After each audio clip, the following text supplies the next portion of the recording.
네, 이번에는 한 주간 부동산 이슈를 짚어보는 부동산 경제 언박싱입니다. 오늘도 김인만 소장님 나오셨습니다. 어서 오세요. 안녕하세요.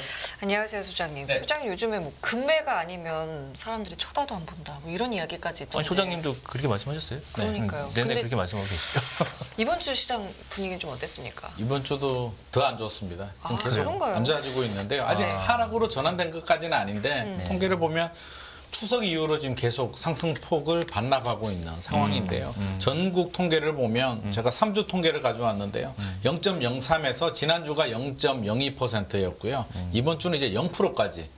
0%면 이제 보합이잖아요. 이제 그렇죠. 이런 추세면 다음 주면 아마 하락 전환 마이너스로 가지 않을까 그렇겠네요. 조심스럽게 예상을 해보고요. 네. 서울도 좋지 않습니다. 0.07에서 지난주가 0.05였고요. 이번 주는 0.03까지 떨어졌습니다. 계속 하락인데 서울에서 조금 더 우리가 관심을 가져야 되는 건 지금 CG에서는 나오진 않지만 서울에 25개 구가 있는데 우리가 핵심 지역이라고 한다면 강남구잖아요. 그렇죠. 강남구 서초구 강남구인데 그렇죠. 서초구는 아직까지는 플러스인데 강남구가 마이너스 0.01로 하락으로 전환됐습니다. 아주 조금이긴 하지만. 조금이지만 그래도 이게 거의 그렇죠. 올 초 대비 굉장히 좀 상징성이 있는 것 같고요. 수도권 지역도 0.04에서 0.03, 0.01로 내려왔고요. 지방도 0%까지 내려왔기 때문에 전체적으로 보면 계속 상승분을 반납하고 있다. 조사 지역이 176개인데요. 부동산원에서 상승 지역이 제일 많았을 때가 137개였는데 지금 89개로 줄어들었고요. 하락 지역은 32개에서 80개로 늘어났기 때문에 상승 지역, 하락 지역이 이제 비슷해졌습니다. 그래서 이런 추이라면 아마 조만간에 하락 지역이 더 많아지지 않을까라는 생각도 듭니다. 그래서 저는 소장님 얘기를 듣고 네. 제가 평소에 눈여겨봤던 집 한 두세 개를 네. 가격을 네. 지난주에 가서 직접 물어봤어요. 네. 올랐어요. 물 떨어지긴 떨어져요. 올랐어요? 아니 현장 분위기는 떨어지려면 좀 아직 좀 오르는 지역 아니 이 통계하고 현장하고는 좀 다르다는 생각을 했는데 물론 제가 저 인기가 있는 집을 찍었기 때문에 그런지는 몰라도 아마 압구정이나 뭐 한남면에 그건 말씀드릴 수 없어요. 근데 현장 분위기는 실제로 어떤지 한번 좀 최근 임장이라 해야 되나요? 뭐 현장 이게 분위기 현장도 이제 워낙 지역이 넓으니까 넓지. 통계라는 건 사실 강남구의 아파트가 얼마나 많은데 그렇죠. 이게 통계는 통계일 뿐인데 저는 항상 볼 때 잘 나가는 지역은 잘 보지 않거든요. 압구정이나 용산 한남 같은 경우는 약간 그들만의 리그고 뭐 주인이 안 팔면 그만이니까 가격이 떨어지지 않죠. 대부분의 지역을 중심으로 했을 때 그렇다. 그리고 제가 항상 보는 지역은 저는 잠실 쪽 많이 보거든요. 많은 강남 3구인데 또 이게 서초구 강남구하고는 또 약간 그들만의 리그가 좀 약한 부분도 있고요. 또 표준화된 아파트들이 많이 있습니다. 그렇죠, 그렇죠. 대단지 아파트들이 많이 그렇죠. 있으니까 편차가 네. 단지별 편차가 좀 많지 않거든요. 그래서 헬리오시티를 보니까 헬리오시티가 2021년에 23억 8천까지 갔다가 작년 12월에 16억까지 떨어졌었고요. 한 달 전에 23억 3천만 원까지는 회복을 했습니다. 회복을 예. 했는데 이게 상승장이면 계속 뚫고 좀 22억, 22억 5천 이렇게 좀 가져야 되는데 그렇지. 지금 20억 9천, 20억 7천, 20억대에 약간 머물러 약하네요. 있기 때문에 예, 예. 약간 박스권에 갇혀 있다. 그렇다고 해서 쭉쭉쭉 떨어지나 하락은 아니고 그건 그냥 아니고. 상승세가 좀 멈췄다 정도 우리가 이해를 하시면 될 것 같습니다. 근데 이제 문제는 이제 여기서 더 떨어져서 2차라고 오는 거 아니야? 이제 이런 얘기까지 이제 나오기 때문인데요. 그러네. 이게 대해서는 어떻게 생각하세요? 저는 그렇게 보지는 않습니다. 아직까지는 뭐 나중에 이 차락이 올 수도 있겠으나 지금 당장 상황을 보면 저는 그렇게 보지 않는데요. 왜 그렇게 보지 않냐면 최근에 그 송파구에 아파트 하나가 분양을 했는데요.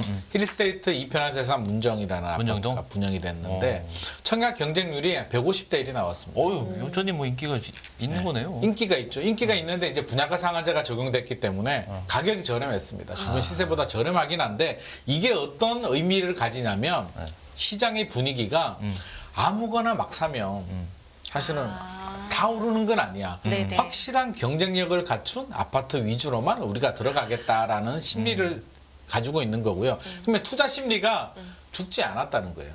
투자 심리는 있는데. 살아있는데 돈은 벌고 싶고 투자는 하고 싶은데 분위기가 이렇다 보니 금리가 오르지도 않고 경기가 안 좋다 보니 아무거나 사서는 안 되겠고 좀 더 똘똘한 한 채를 사야겠다라는 심리가 강화된다는 겁니다. 아하. 이게 작년 12월처럼 막 공포가 지배될 때 올림픽파크 포레온 그렇지, 둔촌주공도 사실은 지금 프리미엄이 6억 정도 붙었는데 그때 뭐 미계약이 나오고 막 네, 이랬잖아요. 그렇죠. 그때는 공포가 지배된 겁니다. 공포가 지배되지 않으면 그런 아파트들은 150대리 나와야 되거든요. 그러니까 지금은 그런 분위기는 아니다.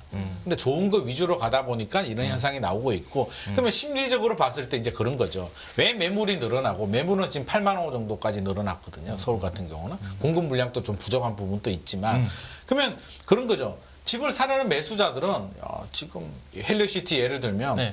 여기서 내가 21억 주고 사서 취득세 내고 대출이자 내고 전고점이 23억 8천인데 전고점을 뚫고 한 25억은 가져야 내가 한 2억 정도 버는데 그렇죠. 과연 전고점을 뚫을까에 그렇게까지 대한 보이진 않거든. 네, 지금 분위기가 금리가 언제 내릴지도 모르겠고 내년에 뭐 미국이 0.25 정도 내린다고 하더라도 한국은행이 바로 내린다라는 또 보장은 없잖아요. 그렇죠. 그렇게 본다면 굳이 내가 지금 조금 더 기다려도 충분하지 않을까라는 심리가 작동이 되고 집주인 입장에서는 똑같습니다. 상승에 대한 기대감은 낮아졌는데 금매로 팔고 싶진 않아요. 올 초 대비는 바닥을 찍었기 때문에 난 금매는 싫고 이 정도 가격이면 내가 팔아야겠다.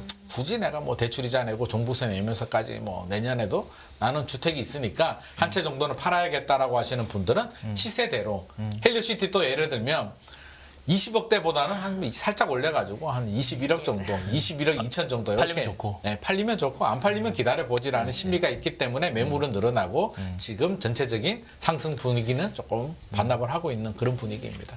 그렇게 이제 방송상으로 그렇게 말씀하시는데 네. 소장님이 네. 소장님 집을 사거나 자녀 집을 산다 네. 했을 때 지금 집을 지금 어떻게 보면 뭐 무릎에서 사서 뭐 어깨에서 판다는 말이 있듯이 네. 그렇게 생각할 수도 있죠.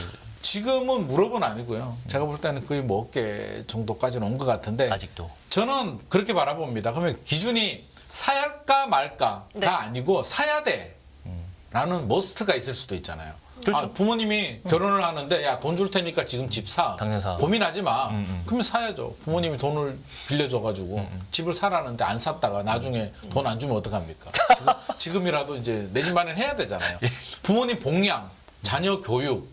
자녀 교육도 그렇잖아요. 애가 중학교 굉장히 중요한 시점인데 아들아 아빠가 연합 경제 TV 보니까 좀 기다려란다.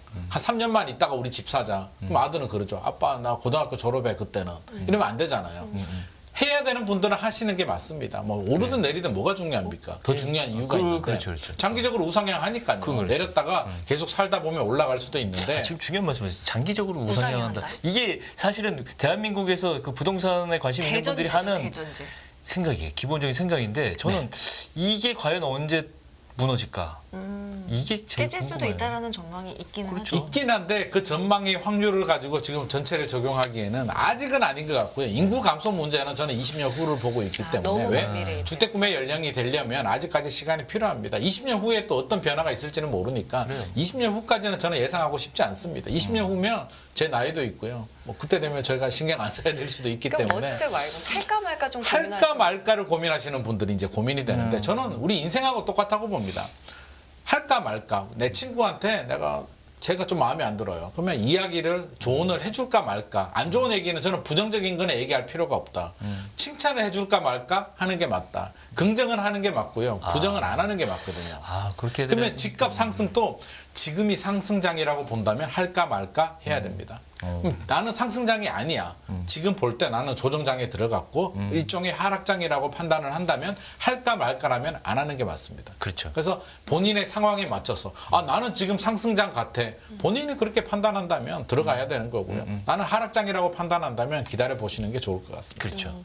그리고 이거는 어떻게 좀 보세요. 내년에 좀 입주 물량이 줄어드니까 네. 일시적으로 반등할 수도 있겠다. 뭐 이런 분석도 있던데 실제로 입주 물량이 어느 정도 없는 건지 감소하는 건지. 입주 물량이 내년에 많이 줄긴 합니다. 예. 민간 기관에서 부동산 R124에서 조사한 내용을 보면 1921가구, 10,000가구 정도밖에 되지 않고요. 서울시는 무슨 소리야? 25,000호대라고 이야기를 하는데 제가 볼 때는 서울시가 그 예측 물량입니다. 인허가 예측 물량에 청년 주택, 안심 주택과 후분양 물량까지 합쳤기 포함해서. 때문에 서울시 물량은 약간 좀 이게 좀 과장된 부분이 있는 것 같고요. 어떻게 됐든지 간에 내년이 부족한 건 사실인데 우리가 분명히 알아둬야 될 건 영향을 줍니다.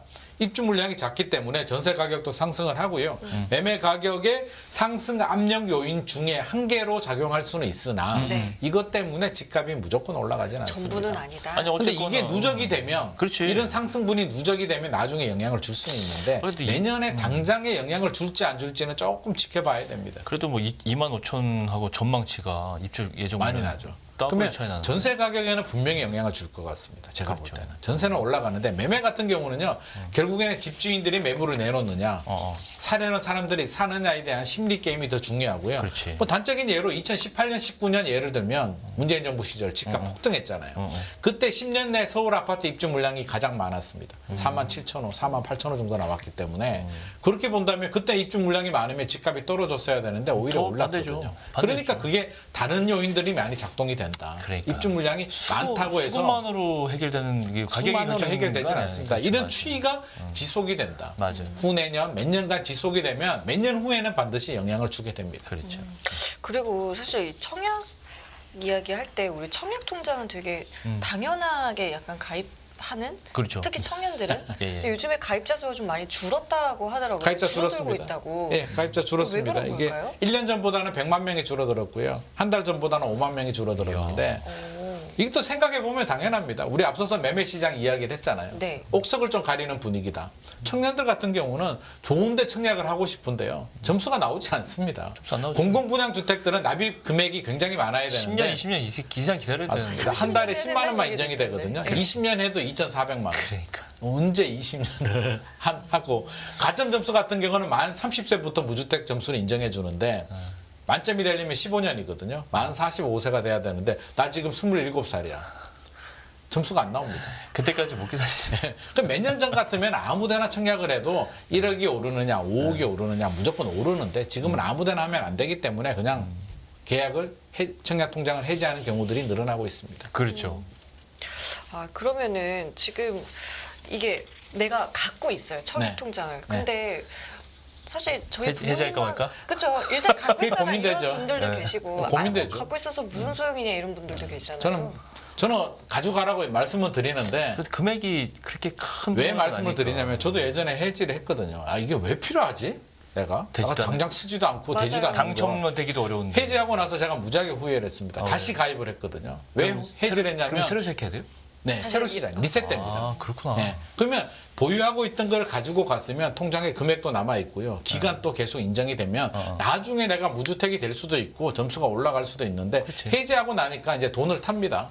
그 돈이 없어져요. 맛있는 거 사 먹고 와이프 선물도 하나 그렇지. 사주고 그냥 통장에 있었으면 그게 남아 있는 돈이고 나중에 사용할 수 있는 돈이 되는데 하고 나니까 리셋이 되고 다시 미래를 위해서 또 하려면 다시 또 준비를 해야 되기 때문에 저는 지금만 보지 말고 미래를 보자. 금리도 2.8% 나오거든요. 그러면 지금 예금 금리보다는 낮지만 2.8%가 우리 청약 통장이기 때문에 저는 나쁘지 않다라고 보여지고요. 무주택자들은 소득 공제도 되기 때문에 저는 어지간하면 가지고 가라고 말씀드리고 싶습니다. 시간 다 됐는데 오늘 이거는 여쭤보고 싶었어요, 진짜. 네. 공시가격 현실화 이 얘기 나오는데 네네.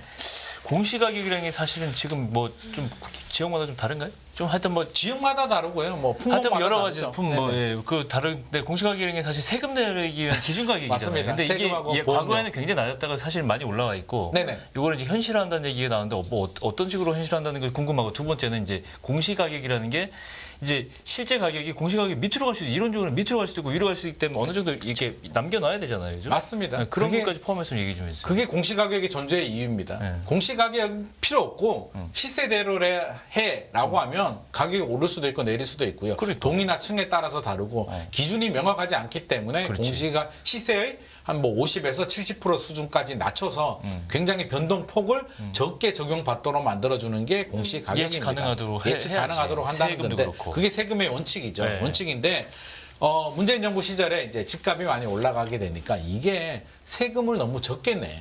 기준을 내려버리니까 과세 표준이 적게 되는 거죠. 그렇지. 그래서 투기가 생겨라는 논리로 올려야 되겠다. 그러면 공시가격을 바로 올리면 충격이 굉장히 크니 2030년까지 90% 수준까지는 올리겠다라는 게 공시가격 현실화율입니다. 그러면 예. 이게 우리가 시세가 올라가면 공시가격도 올라가잖아요. 그렇죠. 플러스 알파를 더 올리는 겁니다. 왜? 그럼. 90%까지 올려야 되니까 시세가 10% 오르면 공시가격이 10%가 아니라 15%가 올라가는 겁니다. 아, 그렇죠. 그럼 세금 부담이 더 늘어나는데 그렇지. 왜 문제가 되냐면 공시가격은 1월 1일이 기준이거든요. 예, 예. 그러면 이제 작년 1월 1일이 문제가 됩니다. 작년 1월 1일까지는 분위기가 좋았거든요. 집값이 높았단 말이에요. 공시가격이 높게 적용이 되는데 그렇지. 작년 집값이 떨어지잖아요. 예. 작년 12월 정도 되니까 이게 공시가격보다 집값이 더 떨어지는 경우들이 발생해요. 그러니까요. 이게 그러면 문제라니까. 조세 저항이 발생하게 되고 그렇지. 이게 무슨 소리냐. 내가 왜 지금 집값보다 난리나. 세금 더 많이 내는데 맞습니다. 이렇게 되는 거잖아요. 그런 문제들이 생기기 때문에 올해는 윤석열 정부에서는 야 이거 안 돼. 문제가 있다. 현실화는 하지 말고 시세에 그대로 연동되도록 하자라는 방침에서 아직 최종 결론이 나진 않았습니다. 일단 올해는 그냥 69% 작년 수준으로 동결을 하고요. 추후 공론화를 한다라고 하는데 제가 볼 때는 페이지 수준으로 갈 것 같고 세율도 내리고 뭐 지금 공정시장 가액 비율도 다 내렸기 때문에 세금 부담이 안 늘어나는 건 아니고 올해 집값이 올랐기 때문에 그치. 오르는 것만큼은 공시가격도 이게 플러스 알파 올라갑니다. 부분에 대해서 좀 이렇게 맞습니다. 뭐 걷어내겠다. 알파 부분에 대해서 걷어내겠다는 게 정부 생각입니다. 그렇군요. 알겠습니다. 한 주간의 부동산 이슈 오늘도 김인만 소장님과 함께했습니다. 오늘 말씀 고맙습니다. 고맙습니다. 깊이가 다른 경제 뉴스 연합뉴스 경제TV 경제 언박싱 오늘 여기서 마무리하겠습니다. 네, 시청해주신 여러분 감사드리고요. 저희는 다음 주 월요일 이 시간에 다시 찾아뵙겠습니다. 지금까지 김경훈 성김이었습니다. 고맙습니다. 고맙습니다.